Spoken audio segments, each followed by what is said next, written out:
so I know it's in the morning, we're tired. I'm the last one presenting, so yeah. Hi, my name is Jessie, and today I'm going to talk about how to defeat social anxiety. So picture this. You're at a store or supermarket, and you're at a register with the cashier. This cashier starts talking with you, asking you, how's your day, and what's your weekend plan? And maybe you encounter one of those Trader Joe's cashier, and he just have so much thing to talk to you. Be like, this orange chicken you got here is my favorite. You know? While you on the other side are feeling kind of social anxiety, just trying to answer each question really fast and get your grocery and get out of here. So yeah, and at the end, the cashier says, the receipt is in the bag, and you reply, you too.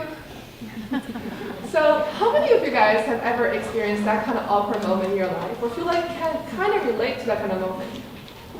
Many of us, right? Okay, so what is social anxiety exactly? Social awkwardness in many cases often came from extreme anxiety, and social anxiety is something that's not just being shy or introverted. According to result that 40% in the US, 40% of the people in the US could be suffering from social anxiety, preventing them from attempting to socialize and meet new people. And as a speaker myself today, I gotta tell you, like standing right here, I'm having social anxiety right now. And yeah, I definitely been there before. A little background story of myself. I came to America about 7 years ago. And when I first came here, my English was far from perfect. I couldn't find a lot of pictures of myself, so I just put Mike Wazowski picture. That can present me, yes. So yeah, my English wasn't that good. I couldn't understand like a simple word from my teacher's mouth, and the only 3 words that I know was hi, thank you, and bathroom. And among those 3 words, the last one definitely is the most helpful one, yeah. So anyway, the struggle was real. Every day I enter school, I feel like I'm an outsider, feeling lonely because I can't communicate efficiently with others, and social anxiety definitely have effects on me.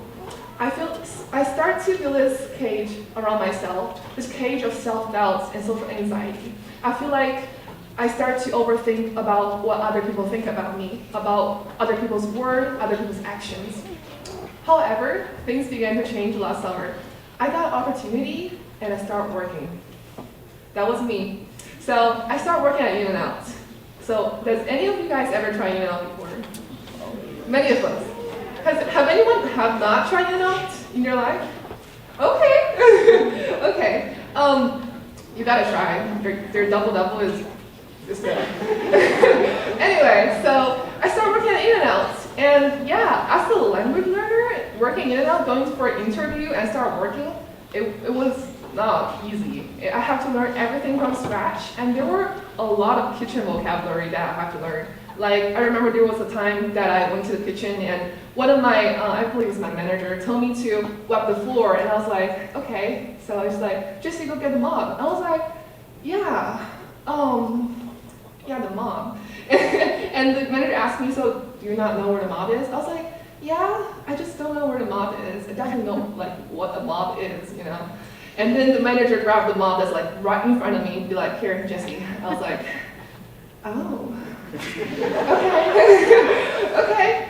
Okay, so just like English, I got better at it. So after a couple days of practice, I got a little bit better at it. And later on, I become a cashier. Yeah, that's me. So I become a cashier. And being a cashier, I actually realized something that's really surprising.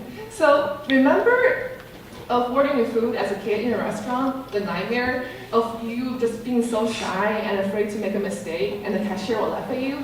But guess what? Being a cashier, I realized that people we often find intimidating or hard to please are just normal people like us. Wearing the cashier hat, I realized that people's memory are really limited. I interact with hundreds of customers per day, and at the end of the day, I go home, I take a shower, I eat, and I go to bed. I pass out. I would not replay the awkward moment that I had with my customer. My brain just didn't have the space. Anyway, so what I'm trying to say is that the best way to conquer self-doubt and social anxiety is to simply not caring about too much about how other people think about you. You see, In this vast world, so many things are happening every day. Perhaps you did something silly or awkward in front of a really important person, but it's not a big deal. There is no embarrassment police out there chasing you down. At the end of the day, we all make mistakes. And at the end of the day, we're all gonna make mistakes because we're just regular people, and sometimes we make mistakes. It's not a big deal. And just don't replay the awkward moment again and again in your head. And definitely don't let social anxiety crush you. So you might say, Jessie, so you've got so many big ideas out there. How do I actually do it? It sounds so easy, but it's so hard to do it. Okay, I came up with some method to conquer social anxiety. So the first one, start small. What I mean by that, do something that's low pressure, social interaction with others. You know, like next time, maybe walk into a classroom and start talking with the teacher. Break with them. Be like, how's your day? You know? And then second one, practice relaxation. There are a lot of tools online, videos you can find to practice deep breathing and also meditation. I find it's really helpful. Third one, challenge thoughts. What I mean by that is try to change some of your negative thoughts to the positive ones, and that will help a lot. And fourth one, exposure. You need to put yourself out there, girl. So put yourself out there, practice more, and get more comfortable with socializing. And the fifth one, social skill. You gotta learn, you gotta practice to get the skill. So try to socialize more. And in conclusion, I want to say that the path to conquer self-doubts and defeat social anxiety is a path that many of us embark upon. It takes courage, humor, and realization that the world is too busy to build our occasional awkward moments. And as the saying goes, life is too short to be anything but happy.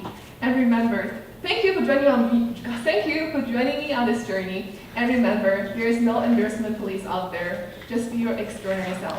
My name is Jessie, and thank you for listening.